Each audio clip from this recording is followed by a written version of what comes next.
So, hi Wow Life, another video, another share guys, another POV. So ngayon, magbibigay lamang ako ng opinion sa mga nangyayari ngayon. Actually, isa sa mga pinag-uusapan ngayon, ang napabalitang di umano, ay si Miss Bupil or si Ate Bupil ay traitor sa Kalingap. Nako, malaking malaking gulo, 'di ba?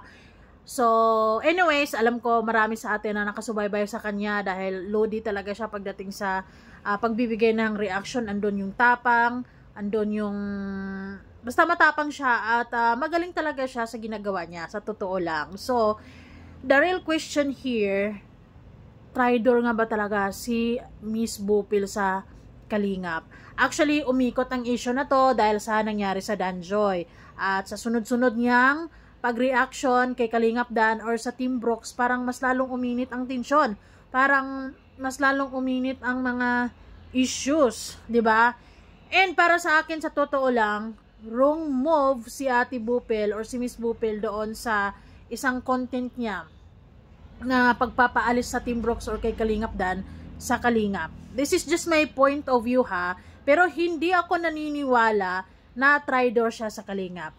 Anyways, bago ang lahat, don't forget to support and subscribe Kuya Val Santos Matubang, Ate Edna Vlog Kalingap Rab at sa lahat ng Team Kalingap. Syempre guys, salamat sa support at pagmamahal nyo sa aming mga Kalingap reactors. So this is it, tamang kwentuhan lang, 'di ba? Heart to heart to, kung baga walang walang sugar coating kasi lang, sa totoo lang, 'di ba? So isa din ako sa mga talagang naapektuhan sa nangyari sa Danjoy, malungkot, 'di ba? Well, siguro naman sa mga nakasubaybay or dito ka sa Kalingap, lalo na kung nakasubaybay ka sa mga uploads ni Kalingap Rab or lalo na sa Danjoy, ay talagang malungkot or masakit sa dahil sa nangyari. Pero wala naman na tayong magagawa doon. Yun na yung realidad, 'di ba? Let's just face the reality na yun na yun. May pinili na or may binuo ng pamilya si Kalingap Dan, 'di ba? And syempre,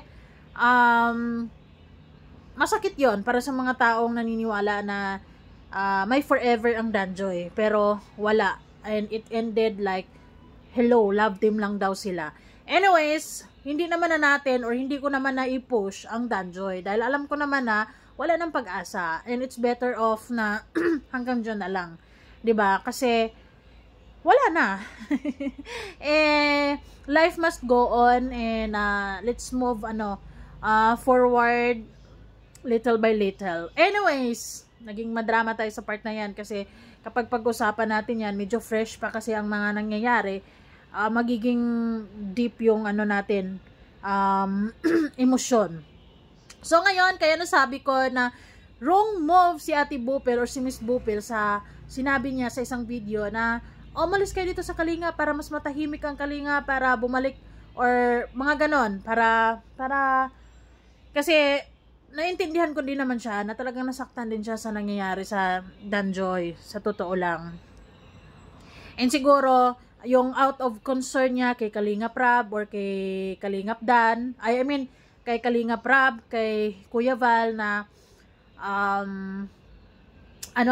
siguro sa pakiramdam niya dahil sa nangyari sa Danjoy, dahil sa kagagawa ni Kalingap Dan, ay naapektuhan ng mga views ni Kalingap Rab. Which is true, 'di ba? Talagang naapektuhan at napapaisip talaga yung mga tao kung ano ba talaga ang katotohanan, 'di ba? Ano ba talaga ang love team na to? May forever ba to? May katotohanan ba to or magiging bukya to sa huli, 'di ba? So, yung iba talaga talagang nagpapahinga sa love team at makikita nyo talaga bumaba yung views ng Jumcar, EDC. Talagang apektado lalo na rin sa previous live ni Kuya Val na medyo din, napapasaringan din ang ibang love team. Nasa stage na kasi sila ngayon na aminan na ng feelings, 'di ba? So, people are expecting talaga na for real, lalo na sa Danjoy dahil umamin talaga sila, 'di ba? Malaking malaking mali kay Kalingap Dan dahil umamin sila and then wala pala talaga. Anyways, wrong move kasi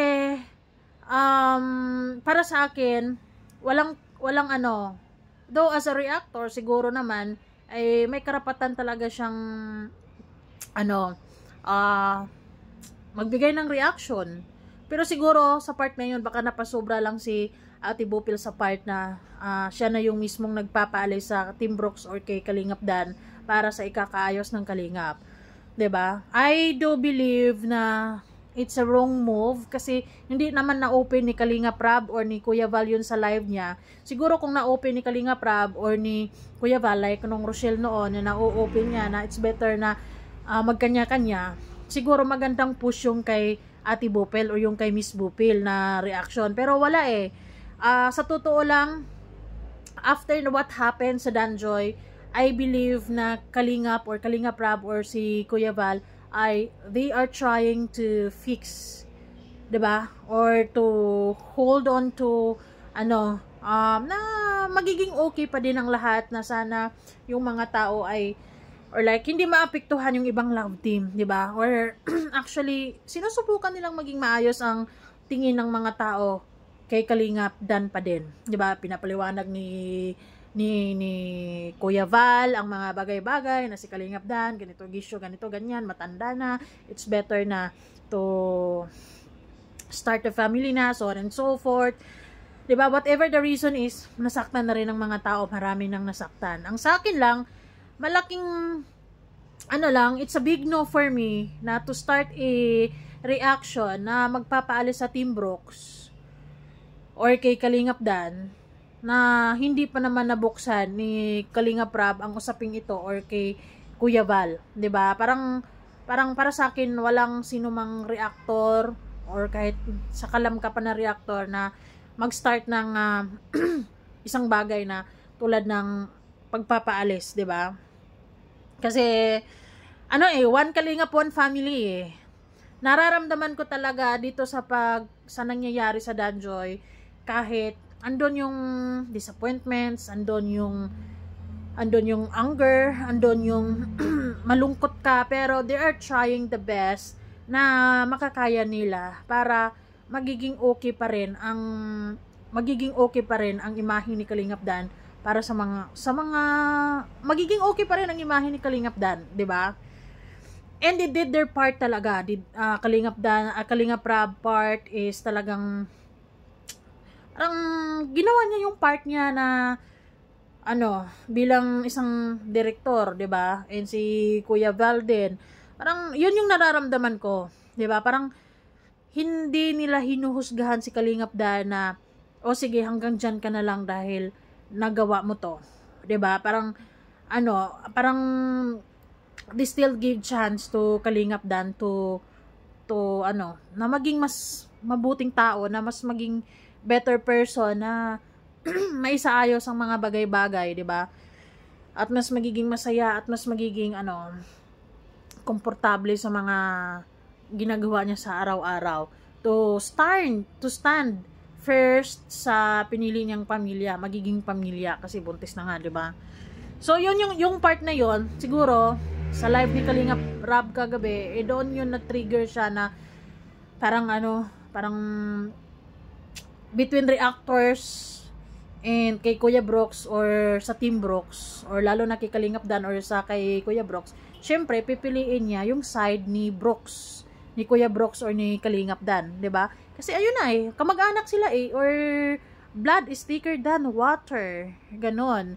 And siguro kumbaga parang ang Kalingap kasi, lalo na kapag nakita talaga ni Kalingap Rab na talagang totoong tao ka sa kanya, nagiging mabait na staff ka naman sa kanya, wala kang pagtatraidor na ginagawa sa kanya, at dahil lang sa pagkakamaling yun, dahil sa bagay na yun, talagang hindi ka nila ilulugmok, hindi ka nila ibabagsak, talagang salo-salo sila through thick and thin, 'di ba? Ganun yung nangyari Sa usaping sa usaping traidor, si Ate Bupil sa Kalingap, I doubt it. Hindi ako naniniwala kasi matagal na siya sa Kalingap. Kung tutuusin, kung traidor pa yan, hindi na yan pagkakatiwalaan ni Kuya Val. Si Kuya Val kasi, sigurado ako na matinik kasi si Kuya Val sa pagkakilanlan ng mga tao, lalo na sa mga matagal na reactor na nakakasama niya. Magaling yan mangingilatis, magaling yan makiramdam kung sino yung totoo sa kanya or sino yung hindi. And masisigurado ko, kahit hindi ko man masyadong kilala tong si Ate Bupil in person, pero masisigurado ko na yung loyalty niya sa Kalingap, talagang andon yung respeto, talagang totoo yung pagiging concern niya sa Kalingap talaga. Siguro sobra lang para sa akin napasobra lang sa part na binubuksan niya yung usaping papalisin na lang si Dan or si Kuya Brooks or sa Team Brooks para somehow ay 'di ba, para hindi mairibat ng bonggang-bongga, lalo na sa yung mga reactor na anti-Kalingap na sabi may roles ka dyan na hindi love team kapag mga ganito ganyan. Pag ganun kasi yung usapin, parang natatalo kasi sa part na yun si Kalingap Rab or si Kuya Val, 'di ba? Yun yung lagi-laging punterya ng mga anti-Kalingap reactors talaga eh. Siguro na nadadala din talaga si Ate Bupil sa part na yun at nakikita niyang humina yung views ni Kalingap Rab. Kaya siguro, ayun, nadadala niya, malas na lang yan dito, manindigan ka, magsalita ka, ganito ganyan. 'Di ba? But anyways, hindi ako naniniwala na may ugnayan sila ni Salcido or like traitor siya sa sa Kalingap. Kasi nga parang parang totoong naman talaga siya. Kumbaga, talagang pusong Kalingap talaga siya. Hindi lang siya masyadong love ni Ate Edna, or baka nagkaroon sila ng misunderstanding dahil doon sa kung sino ba kasi yung nag-isa na yon sa conversation na yon, ipinasa ni Ate Edna, tapos putol-putol siguro, and then nagkaroon ng misunderstanding sa mismong na yon. Kaya nga naghahamon din si Ate Bupil ngayon na kung napapatunayan yon na mayroon talaga akong ugnayan kay Salcido or ugnayan sa mga anti-Kalingap, ipakita nyo, 'di ba? Pero dahil naghahamon siya sa ganyan, ibig lang sabihin nun ay hindi totoo. Mali lang din sa part si Kuya Brooks na tinamni or tinitle niya agad, ini-live niya agad yung ganon.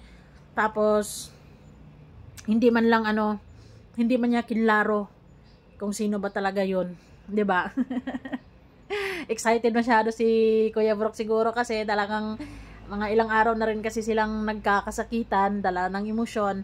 Kaya akala talaga ni Kuya Brooks makaisa na siya kay Ate Bupil, pero it's a wrong move din para kay Kuya Brooks dahil hindi siya nag-double check para mapatunayan niya. Talagang dapat bago bumira meron agad na ebidensya, 'di ba? Hawak-hawak mo agad yung ebidensya para yung kalaban ay siguradong wala nang kawala, tulad ng nangyari sa Danjoy.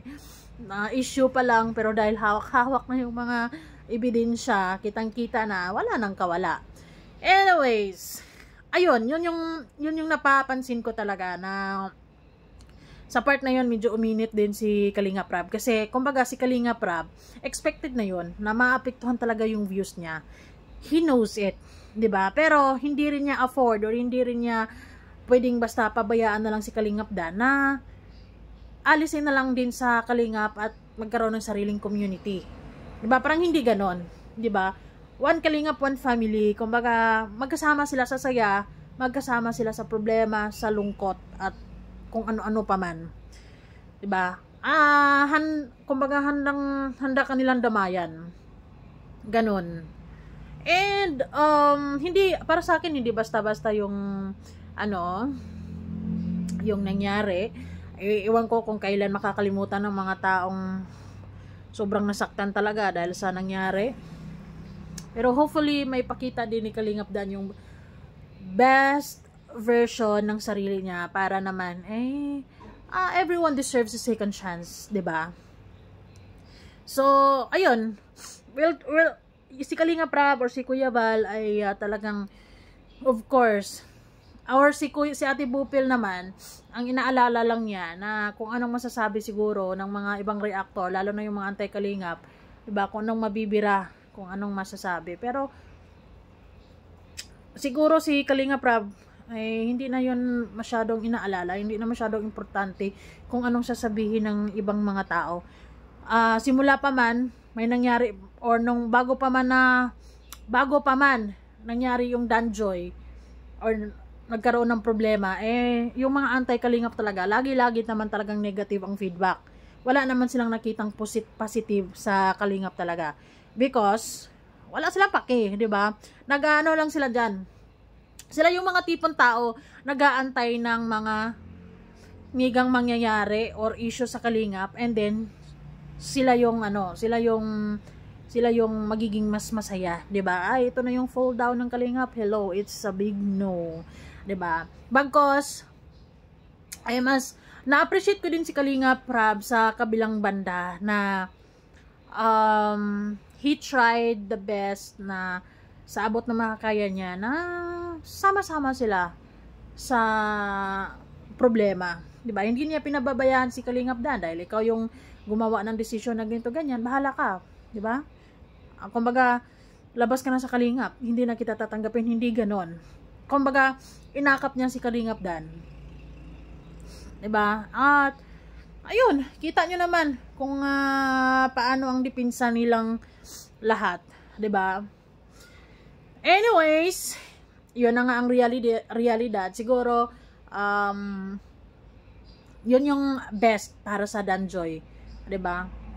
And hanggang dyan na lang siguro talaga ang Danjoy. Siguro nadadala lang talaga sila sa emosyon.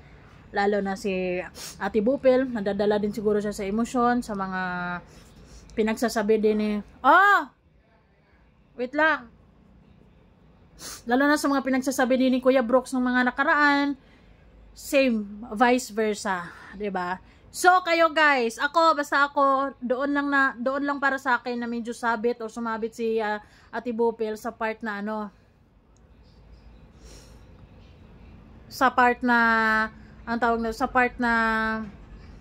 nag-inopen niya yung pagpapaalis ng Team Brooks or kay Kalingap Dan para sa feeling niya sa palagay niya ikakaayos, 'di ba? Para magiging flawless ang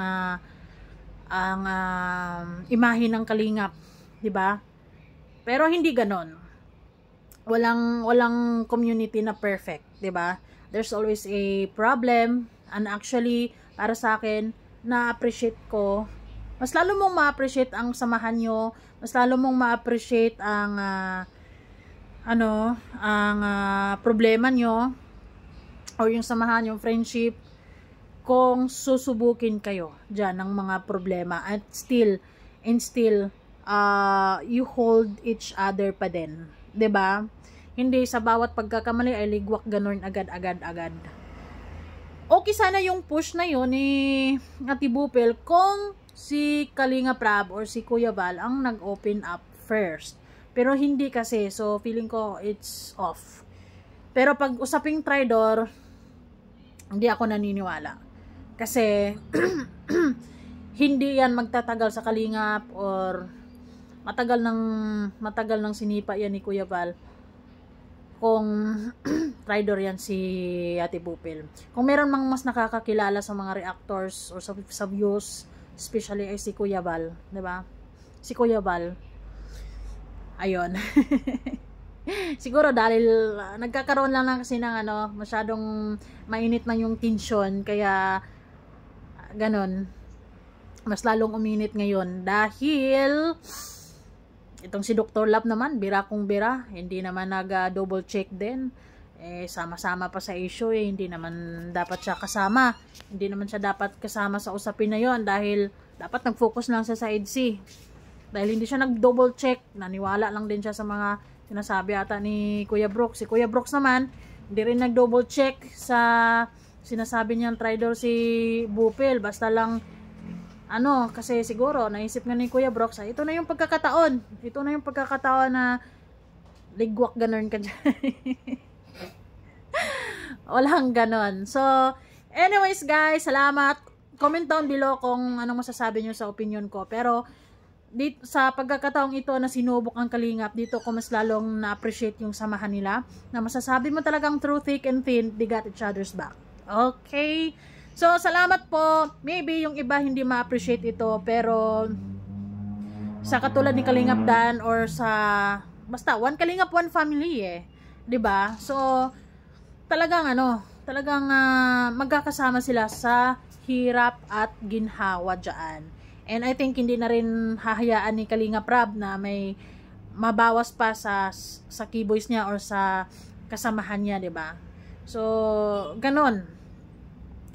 So, ayun na lang. Tanggapin na lang natin ang realidad ngayon at ano na lang, move forward. Kasi pag sinabi kong move on, alam ko namang kayo lang, time will tell kung kailan nyo matanggap ng tuluyan, 'di ba? Pero let's try. Thank you so much guys. Bye bye.